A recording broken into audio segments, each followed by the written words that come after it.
Hey, how you doing? Justin here. Today we are checking out Paperback, Writer by the Beatles. Such a super duper cool riff, this one. Nice rhythm part as well, so let's get stuck in and check out how to play it. So the riff is based around this G7 bar chord, E shape, so you want to get that down first of all. But the actual riff itself, you play the thicker string, 3rd fret, then your first finger is going to be doing a little bar. You're going to play the 3rd fret on the 5th string and hammer down the 3rd finger into the 5th fret on the same string. Then little finger goes down to play the 5th fret on the 4th string. Then you play again the 5th string and then the 3rd fret, so little finger comes off and you're playing the 3rd fret of the 4th string.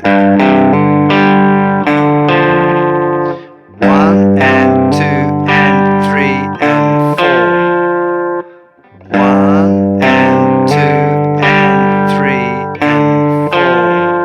1 and 2 and 3 and 4. So the second bar, we've got this kind of, we play the bass note, but it's a bit muted there. And then the note here, the 3rd fret on the 5th string is played on the and after 1. 1 and 2 and 3. And it's a 3E, it's a faster hammer on, it's not an 8th note, it's a faster hammer on, and then we're back to that note, the 3rd fret on the 4th string on beat 4. So let's play those two bars together. The second bar by itself doesn't seem to make a whole lot of sense. So nice and slow with the count now. 3, 4, 1 and 2 and 3 and 4. 1 and 2 and 3.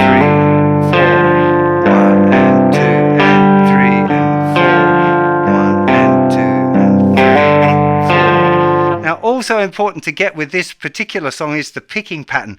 So you want to play a down pick on the beat, so 1, 2, 3 and a 4, and an up pick on the ands or the off beat. So we're very specifically going down, up, hammer, up, up, down, up, down, up, down, down, down, up, hammer, up, up, down, down, up, up, down.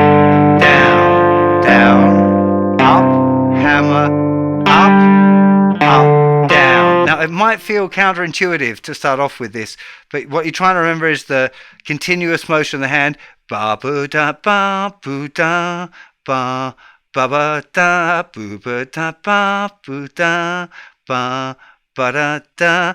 Down, up, hammer, up, up, down, down, up, down, up, down. Down, up. That last up was a hammer on, but that. Getting the right feeling of that is what makes the riff make sense. If you don't do that and you do like all down picks, it just doesn't quite feel right. There's plenty of clips around the Beatles where you can see it looks like they're kind of strumming it all the time, but that's the...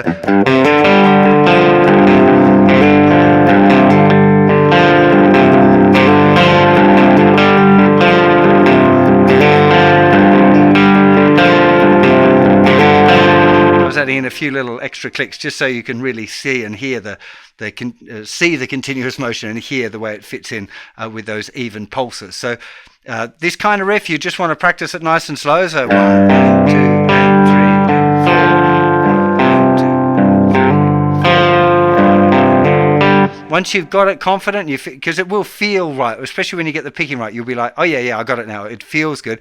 Then you want to start picking up the tempo of it a bit because it is fairly fast on the record.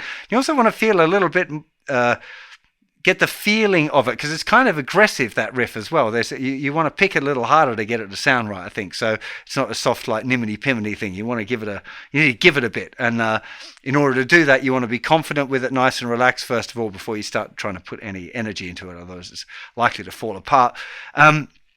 Once we get into the main song, we're based around a G chord.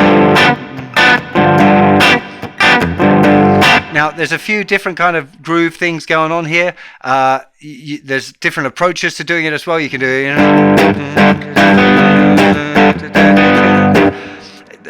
lots of those things kind of work, and it's very difficult to decide or decipher exactly what was going on the record. But a nice starting point, and then if you want to, take it further or in a different way yourself, I think it's just strumming on the G7 and having this down, down, up, down, 2, 3, 4, 1, 2, 3, and 4, 2, 3, and 4, and 1. So, and 1, 2, 3, and 4, and 1, 2, 3, and 4. Down, down, up, up, down. So we've got this real strong accent on the beat 2 and the and after 3. Bass note on 1, 2, and I'm just pressing the chord down and releasing.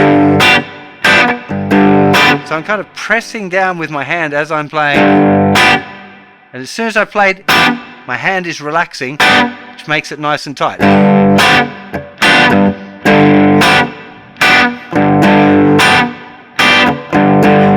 And the little 4 and 1, 3 and 4 and 1, 3 and 4 and 1, 3 and 4.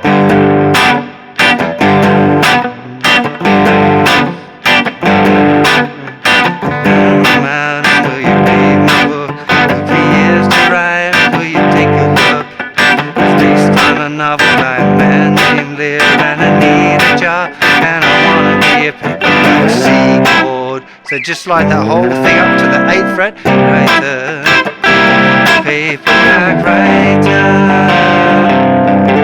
And then we're back into the riff there just at the end of that. So we're on G for, I think it's 8 bars, 2 bars of C, and then we've got the riff, which is 2 bars long on the G chord. That is basically the part as far as the guitar is going, because the rest of it is obviously not something that you might want to attempt. Actually, probably be quite fun to try and work out all of those vocal lines and the way they all weave together and trying to figure that out on one instrument. If I end up having a spare lifetime sometime, I might have a go at doing that. It'll probably be quite fun. Or maybe I'll just leave it for Jacob Collier. I'm sure he could do it in about 5 seconds. And play it on about 20 instruments at the same time. So yeah, we'll leave that one for Jacob. But for the rest of us, learning the riff, playing it along, being able to jam the rest of the song. Really, really good fun song, this one. Classic Beatles. Definitely one that you should get under your fingers sometime. Really hope you enjoyed it. Tons more Beatles songs over on the website you might want to check out, and loads of them in the Justin Guitar Lessons and Songs app. If you haven't checked that out recently, it's like guitar karaoke for beginners and more advanced guitar players as well. Really, just like the record backing tracks with and without the vocal, scrolling chords and all of that sort of stuff. Super handy tool for parties if you want to give it to your friend. They can read the lyrics along and you can get the chords going on. It's really cool. Check it out if you haven't. There's a free trial available for you to have a good look around before you commit to anything. Hope you have a fantastic day and enjoy playing this tune. I'll see you for plenty more very soon. You'll take care of yourselves out there. Bye bye.